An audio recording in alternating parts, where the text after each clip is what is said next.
ഇന്നത്തെ ലഞ്ച് എൻ്റെയും കൂടെ ഫേവറേറ്റ് ആണ് കേട്ടോ. അപ്പോൾ ഇന്ന് കുഞ്ഞുങ്ങളെ സ്കൂളിലേക്ക് കൊണ്ടുപോയത് പൊതിച്ചോറാണേ. കുട്ടികൾ ആരൊക്കെയോ സ്കൂളിൽ പൊതിച്ചോറ് കൊണ്ടുവരുന്നു ഉമ്മി, ഞങ്ങൾക്കും തന്നു വിടാമോ എന്ന് ചോദിച്ചു. എങ്കിൽ പിന്നെ ഒന്നും നോക്കിയില്ല, രാവിലെ കുറച്ച് നേരത്തെ എഴുന്നേറ്റ് ഇതാ പൊതിച്ചോറൊക്കെ റെഡിയാക്കി കൊടുത്തു. കുഞ്ഞുങ്ങളുടെ ആഗ്രഹമല്ലേ. അപ്പോൾ ഇതാ നല്ല വാട്ടിയ വാഴയിലയിലേക്ക് നല്ല ചൂട് കുത്തരിച്ചോറാണ് വെച്ച് കൊടുത്തത്. അതിലേക്ക് നല്ല തേങ്ങാ ചമ്മന്തി, അധികം എരിവൊന്നും ഇല്ലാത്ത ചമ്മന്തിയാണ്. പിന്നെ മാങ്ങാച്ചാർ. അപ്പോൾ ഇത് നമ്മൾ നേരത്തെ മാങ്ങാ സീസണിൽ കുറേ അച്ചാർ ഇട്ടിട്ട് വെച്ചിട്ടുണ്ടായിരുന്നേ, ഫ്രിഡ്ജിലാണ് സൂക്ഷിച്ച് വയ്ക്കുന്നത്. അപ്പോൾ അത് മാങ്ങാച്ചാർ വെച്ച് കൊടുത്തു. പിന്നെ അച്ചിങ്ങ പയറും ക്യാരറ്റും കൂടെ തോരൻ വെച്ചത്, അതും കൂടെ വെച്ച് കൊടുത്തു. പിന്നെ മീൻ പൊരിച്ചത് വെച്ച് കൊടുക്കുകയാണ് കേട്ടോ, ആറ്റുമീനാണ്. അപ്പോൾ അത് ഓരോ പീസ് പൊരിച്ചത് വെച്ച് കൊടുത്തു. അധികം മുള്ളൊന്നും ഇല്ലാത്ത മീനാണ്. പിന്നെ പൊതിച്ചോറിൽ ഒഴിവാക്കാൻ പറ്റാത്ത മുട്ട പൊരിച്ചത്.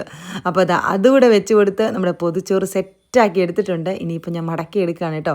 എനിക്ക് അധികം എക്സ്പീരിയൻസ് ഒന്നുമല്ല ഈ പൊതിച്ചോറ് പൊതിയാനായിട്ട്, പക്ഷേ ഞാൻ ഇടയ്ക്കിടയ്ക്ക് കുഞ്ഞുങ്ങൾക്ക് ഉണ്ടാക്കി കൊടുക്കാറൊക്കെ ഉണ്ട് കേട്ടോ. അപ്പോൾ നമ്മൾ പൊതിച്ചോറൊക്കെ രണ്ടാൾക്കും പൊതിഞ്ഞ് സെറ്റാക്കി വെച്ചു. ഇനി ഇത് നല്ല ടൈറ്റായിട്ട് കെട്ടിയിട്ട് ഒരു കവറിലും കൂടി ഇട്ടിട്ടാണ് കേട്ടോ ഞാൻ ലഞ്ച് ബാഗിൽ വെച്ച് കൊടുത്തത്. അപ്പോൾ ഇത്രയേ ഉള്ളൂ ഇന്നത്തെ വീഡിയോ.